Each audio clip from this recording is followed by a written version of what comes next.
Hello friends, NIE academy में आपका स्वागत है। मैं लोकेंद्र सिंह राठौड़ एक बार फिर से स्वागत करता हूं। हम लोग बाल विकास पढ़ रहे थे और बाल विकास के संदर्भ में हम लोग पढ़ रहे थे इसमें व्यक्तित्व और उसका मापन। तो इससे पहले हम लोगों ने जो पढ़ा है वो पढ़ा है व्यक्तित्व के प्रकार, ठीक है। इसके पहले व्यक्तित्व की परिभाषा देखी हम लोगों ने, उसके बाद उसको प्रभावित करने वाले कारक कौन कौन से हैं। आज जो हम पढ़ने वाले हैं वो पढ़ेंगे व्यक्तित्व के सिद्धांत, ठीक है। तो चलिए स्टार्ट करते हैं व्यक्तित्व के सिद्धांत।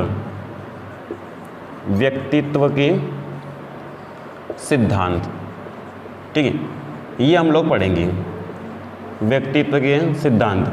अब यहाँ से हम लोग इसमें देखेंगे कि व्यक्तित्व के सिद्धांत कौन कौन से हैं और कौन कौन से सिद्धांत हम लोगों को पढ़ना है। तो इसमें सबसे इम्पोर्टेंट जो है वो मनोविश्लेषणात्मक सिद्धांत जो हम लोग पढ़ेंगे, ठीक है। कौन सा सिद्धांत? तो वो है मनोविश्लेषणात्मक सिद्धांत, ठीक है। ऐसे बहुत सारे सिद्धांत हैं इसमें, हालांकि जिसमें मनोविश्लेषणात्मक सिद्धांत है, मांग का सिद्धांत है, इसके साथ साथ इसमें लेंगे हम लोग शील गुणों का जो सिद्धांत है, ठीक है। उसके बाद शरीर रचना का सिद्धांत है जो हम लोगों ने इसमें पढ़ चुके हैं। शरीर रचना के आधार पर व्यक्तित्व का वर्गीकरण वो हमने पढ़ा है, वो भी एक सिद्धांत के रूप में है, ठीक है।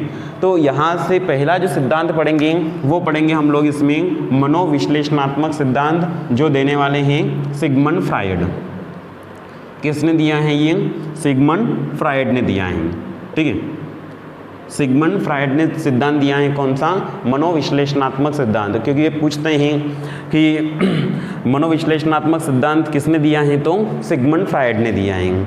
अब यहाँ से हम लोग इसमें देखेंगे कि मनोविश्लेषणात्मक सिद्धांत में सिगमंड फ्रायड ने मन की जो अवस्था बताई है, ठीक है, या फिर ये कह सकते हैं मन की जो दशाएं बताई हैं वो तीन बताई हैं। कितनी बताई है? 3 दशाएं बताई हैं। उसमें से पहली इन्होंने बताई है चेतन मन, ठीक है। दूसरी बताई है इन्होंने अचेतन मन, अचेतन मन, ठीक है। और तीसरी जो बताई है वो बताई है अर्धचेतन मन, अर्धचेतन मन।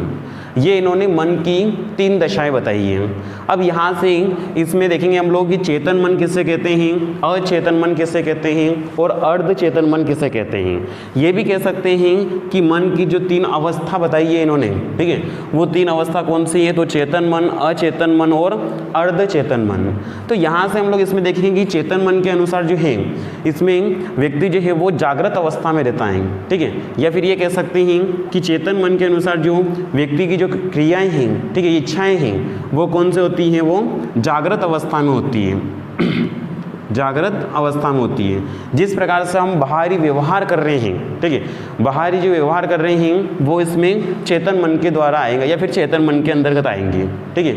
इसके बाद अचेतन मन के अंतर्गत लेंगे हम लोग इसमें जो रहेगी दमित इच्छाएं, ठीक है, जो इच्छाएं थी और इच्छाएं जो वो पूरी नहीं हो सकी और वह स्वतः ही क्या हो गई? समाप्त हो गई, वो कहलाएगी इसमें अचेतन मन के अंतर्गत आएगी, ठीक है।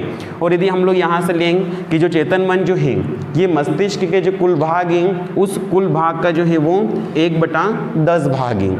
या फिर ऐसा ले सकते हैं इसमें कि ये कितना परसेंट है? 100 लें तो 100 में ये कितना परसेंट है? तो ये 10% है। और अचेतन मन जो है दमित इच्छाएं हैं, ठीक है, कुछ इच्छाएं थी और वो इच्छाएं स्वतः ही समाप्त हो गई हैं, वो अचेतन मन के अंतर्गत आएगी। और ये जो भाग हैं वो टोटल कितना है? 9/10 भाग हैं। और यदि परसेंटेज में ले तो कितना है? वो 90% है, ठीक है।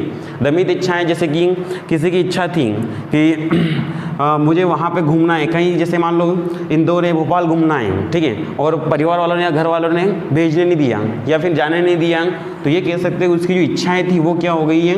नष्ट हो गई, दमित इच्छाएं हो गई हैं, जो खत्म हो गई हैं, ठीक है।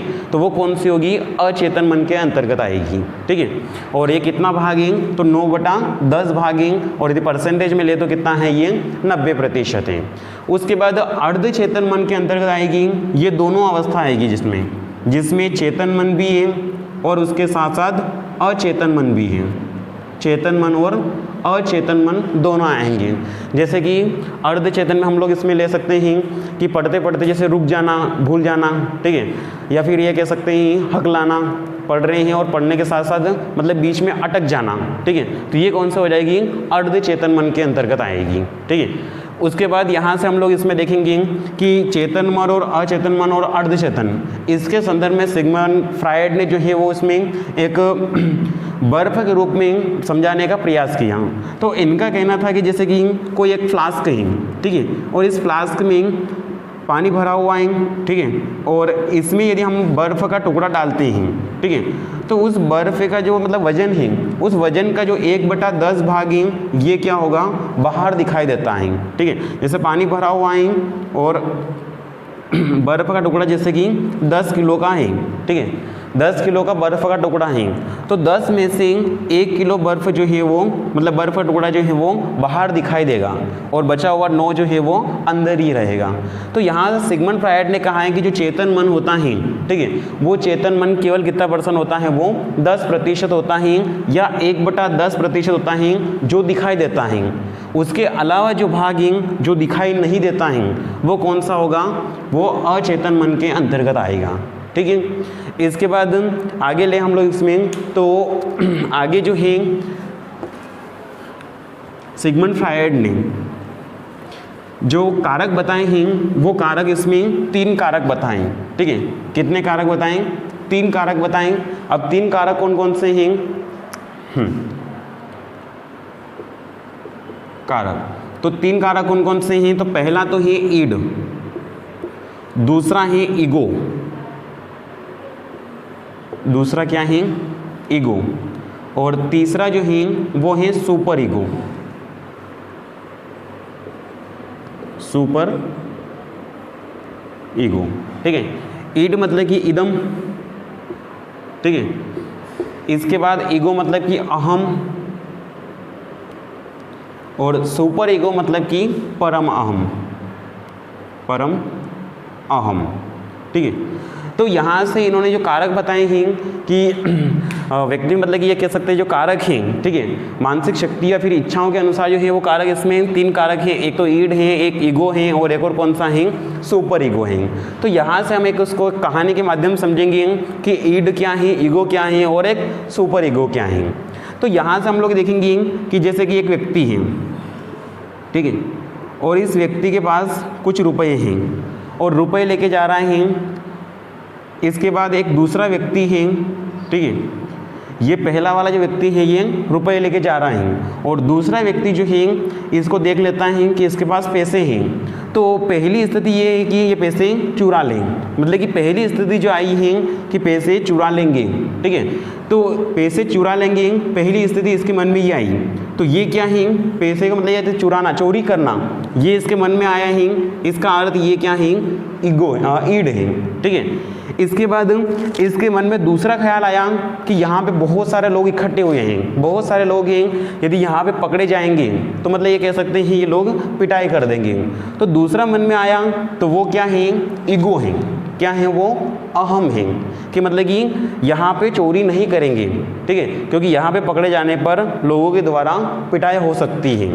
इसके बाद तीसरा दिमाग में इसका ये, उसके बाद इसने सोचा कि मतलब कि थोड़े से आगे जाएंगे और आगे जाने के बाद ये पैसे चोरी कर लेंगे, पैसे लूट लेंगे हम, ठीक है। तो ये थोड़ा सा आगे जाता है और आगे जाने के बाद इसके मन में तीसरा मतलब ये कह सकते हैं तीसरा ख्याल आता है कि यार ऐसा नहीं करेंगे, ये हो सकता है ये पैसे जो हैं इसके काम के लिए हो, जैसे कि या तो फिर हॉस्पिटल के लिए हो या फिर ये कुछ शादी के लिए ले जा रहा हो।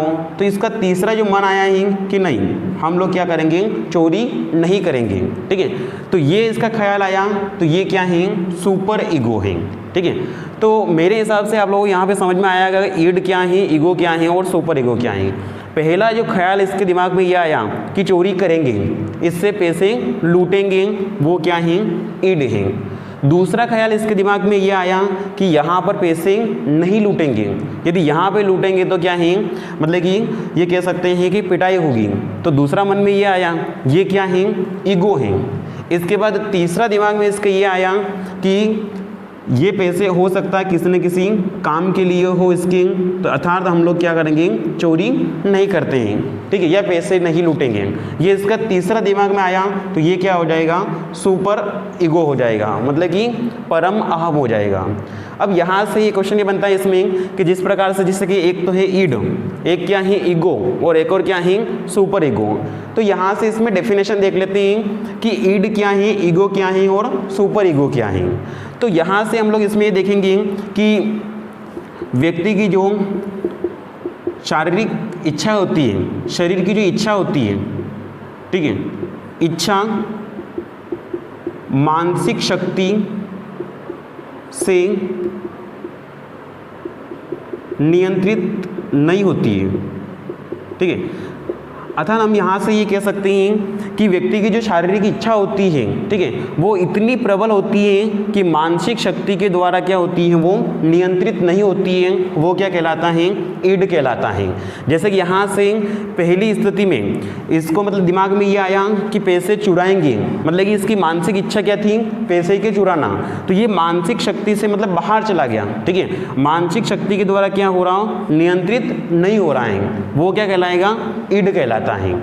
इसके बाद इसमें देखेंगे कि ईगो किसे कहते हैं। तो ईगो की डेफिनेशन ये है कि इसमें कि व्यक्ति की जो शारीरिक जो इच्छा होती है उसका और मानसिक शक्ति का, इन दोनों का क्या है, आपसी तालमेल या नियंत्रण होता है, उसे क्या कहते हैं, ईगो कहते हैं। जिस प्रकार से यहाँ से इसके दिमाग में आया था कि चोरी करना, और दूसरी स्थिति में इसको लगा कि नहीं चोरी नहीं करेंगे, यहाँ पे लोगों का मतलब ये कह सकते हैं लोगों के द्वारा पिटाई हो सकती है।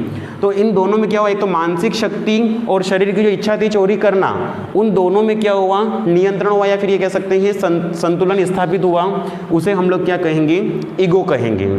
इसके बाद तीसरा जो है वो सुपर ईगो, मतलब ये कह सकते हैं कि जो व्यक्ति की जो मानसिक शक्तियां हैं, ठीक है, मानसिक शक्तियां इतनी प्रबल हो जाती हैं कि मानसिक स्थिति को नियंत्रित कर सकती है, ठीक है।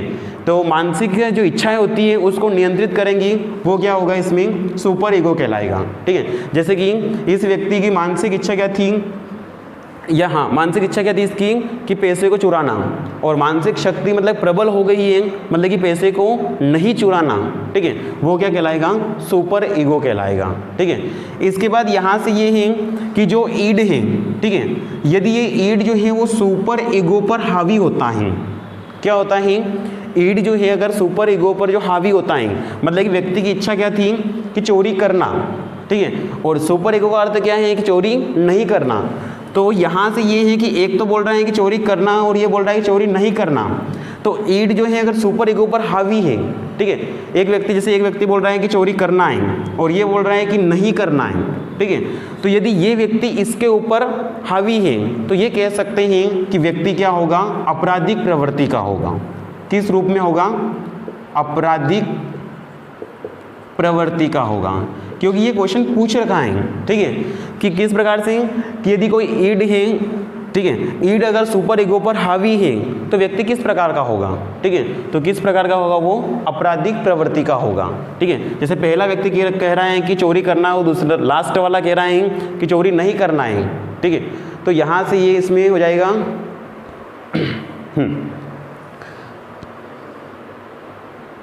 हाँ, तो यहाँ से हो जाएगा इसमें कि ईड यदि कह रहा है, ईड यदि सुपर ईगो पर हावी है तो क्या हो जाएगा, व्यक्ति आपराधिक प्रवृत्ति का होगा। और एक और इसमें लेंगे कि ये क्या होगा, कुसमायोजन होगा, कुसमायोजन होगा या कुसमायोजित व्यक्ति होगा, ठीक है।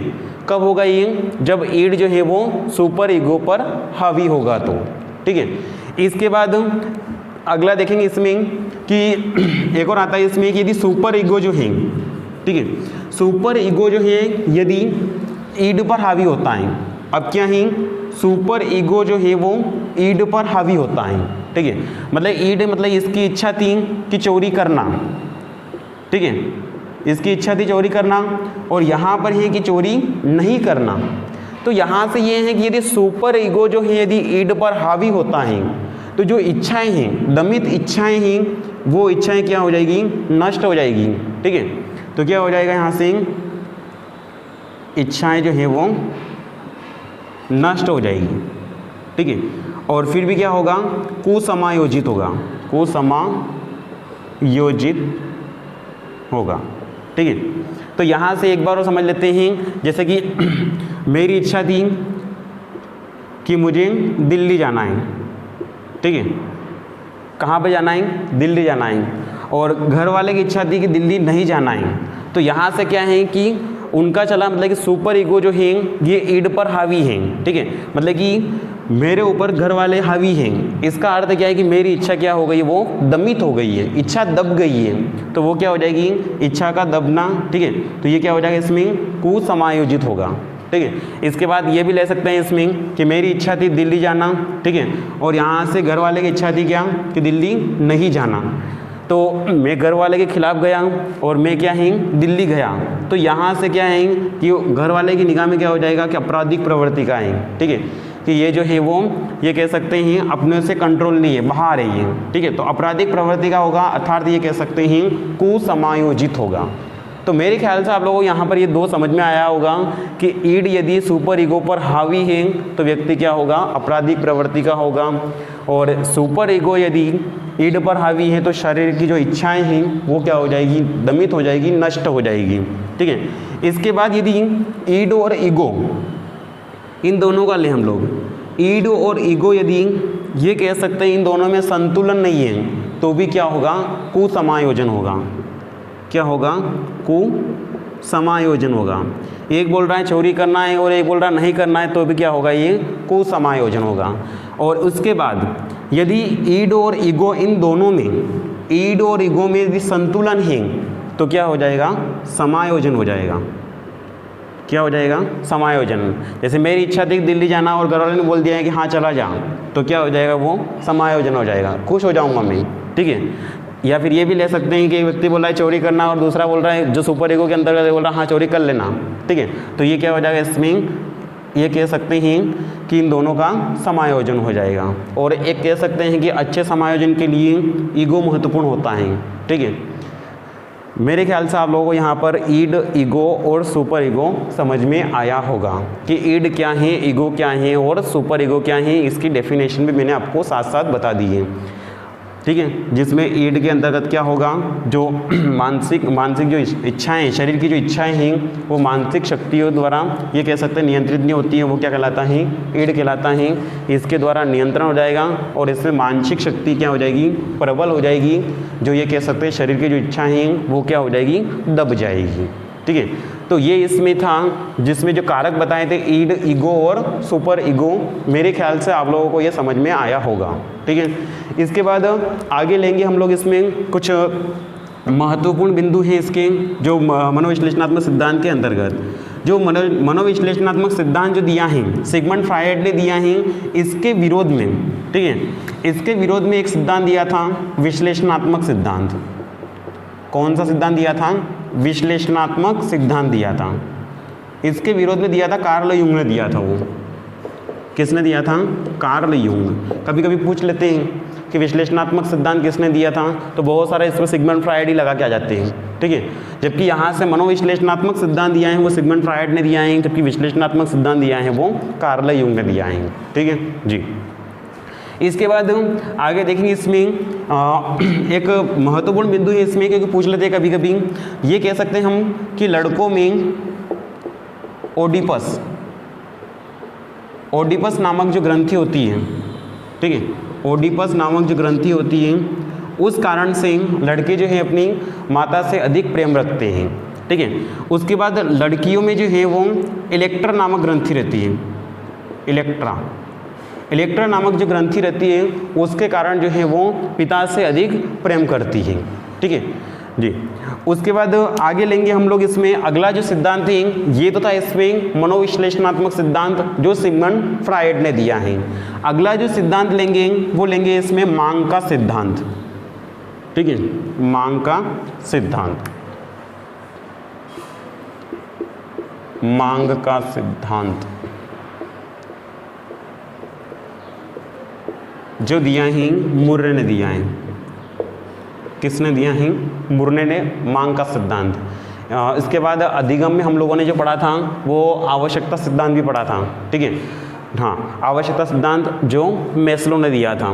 तो आवश्यकता सिद्धांत जो मेस्लो ने दिया है, तो उन्होंने बताया है कि मतलब व्यक्ति में जो आवश्यकता होती है, ठीक है, मतलब जैसे जैसे आवश्यकता होती जाएगी, या फिर ये कह सकते हैं आवश्यकता की पूर्ति होती जाएगी, व्यक्ति वैसे वैसे क्या हो जाएगा, सीखता जाएगा। तो मेस्लो ने जो आवश्यकता बताई वो 5 आवश्यकता बताई। कितनी आवश्यकता बताई थी? 5 आवश्यकता बताई। जबकि यहाँ से मूरे ने जो है अपने मांग सिद्धांत में जो आवश्यकता बताई है वो उन्होंने 40 आवश्यकता बताई है। कितनी बताई है? 40 आवश्यकता। उन 40 में से जो इन्होंने भी 2 भागों में बांट दिया इसको, ठीक है। अब 2 भाग कौन से हैं? तो पहला जो है वो दैहिक आवश्यकता, दैहिक आवश्यकता, ठीक है। और दूसरा भाग जो बांटा है वो इन्होंने बांटा है मनोजेनिक आवश्यकता, मनोजेनिक आवश्यकता। तो इन्होंने 40 आवश्यकताएं, 40 आवश्यकता आपको पढ़ने की ज़रूरत नहीं है, ठीक है, केवल इतना से याद रखना है। केवल छोटा सा क्वेश्चन बनता है इसमें कि मांग सिद्धांत किसने दिया है। तो मांग सिद्धांत जो दिया है व्यक्तित्व के संदर्भ में दिया है वो मूरे ने दिया है, और अधिगम के संदर्भ में दिया है वो मेस्लो ने दिया है आवश्यकता सिद्धांत। दोनों में फ़र्क है। आवश्यकता सिद्धांत की बोलें तो मेस्लो ने है, और मांग सिद्धांत का अर्थ है इसमें ये मूरे हैं। और यहाँ से ऐसा पूछ लेते हैं कि जो मांग सिद्धांत में जो दैहिक आवश्यकता है वो कितनी आवश्यकता हैं, और मनोजेनिक आवश्यकता हैं वो कितनी आवश्यकताएं। तो टोटल जो मांग है, कितनी मांग है? वो 40 मांग है, ठीक है। तो इसमें इन्होंने दैहिक जो आवश्यकता है वो इसमें बताया है कि 12 जो आवश्यकता है वो दैहिक आवश्यकता हैं, और जो मनोजेनिक आवश्यकता हैं वो इसमें 28 मनोजेनिक आवश्यकताएं। जिस प्रकार से मेस्लो ने 5 आवश्यकता बताई है, ठीक है, मेस्लो ने कितनी बताई है? 5 आवश्यकता बताई है। अब वो 5 में से, हाँ दिख रहा है, 5 आवश्यकता बताई है। उन 5 में से जैसे कि जिस प्रकार से जो पहली आवश्यकता थी, ठीक है, पहली आवश्यकता है वो है शारीरिक आवश्यकता, शारीरिक आवश्यकता, ठीक है। दूसरी जो आवश्यकता ली है वो सुरक्षा संबंधी आवश्यकता, सुरक्षा संबंधी आवश्यकता। तीसरी जो आवश्यकता ली है वो सामाजिक आवश्यकता, सामाजिक आवश्यकता। चौथी जो ली है वो ली है स्वसम्मान आवश्यकता, स्वसम्मान। और लास्ट ली है वो आत्मसिद्धि, आत्मसिद्धि आवश्यकता, ठीक है। तो इन्होंने यहाँ पर जो अब्राहम मेस्लो ने वो आवश्यकता बताई है वो 5 आवश्यकता बताई है। उसी प्रकार से मांग सिद्धांत में मूरे ने जो आवश्यकता बताई है वो कितनी बताई है? 40 आवश्यकता बताई है, ठीक है। तो यहाँ से इन्होंने जो पहली जो 3 लास्ट की जो 3 आवश्यकताएं, पहली जो 2 आवश्यकता हैं, ठीक है, शारीरिक आवश्यकता और सुरक्षा संबंधित आवश्यकताएं, इनको निम्न स्तर में माना है इन्होंने। तो ऐसे ही इन्होंने दैहिक जो आवश्यकता हैं, जो 12 जो आवश्यकता हैं या फिर 12 जो मांगे हैं वो उन्होंने ये कह सकते हैं निम्न स्तर की, बाकी जो है ये उच्च स्तर की है, ठीक है। जैसे कि इन दोनों 2 की बताइए कि उच्च स्तर की है, और फिर ये वाली जो है वो उच्चतम स्तर की है, ठीक है। तो ये मांग सिद्धांत में इन्होंने जो आवश्यकता बताई है वो कितनी बताई है? 40 बताई है। यहाँ से एक क्वेश्चन इस प्रकार से पूछा गया था कि मांग सिद्धांत जो है मूरे ने दिया है 40 आवश्यकता है, उन 40 में से दैहिक आवश्यकता कितनी है, ठीक है, दैहिक कितनी है? यहाँ पे 12 दैहिक आवश्यकताएं, और मनोजेनिक आवश्यकता की पूछ ले तो कितनी है? वो 28 मनोजेनिक आवश्यकताएं। आपको इसको अच्छे से याद रखना है। इसके बाद अगला जो है इसमें जो व्यक्तित्व मापन के संदर्भ में जो मांग सिद्धांत दिया है मूरे ने, तो मूरे के अनुसार जो है वो 4 प्रमुख जो प्रेरणात्मक प्रत्यय दिए हैं उन्हें वो भी देख लेते हैं, ठीक है। 4 प्रमुख प्रेरणात्मक प्रत्यय कि 4 प्रमुख प्रेरणात्मक प्रत्यय कौन कौन से हैं, ठीक है।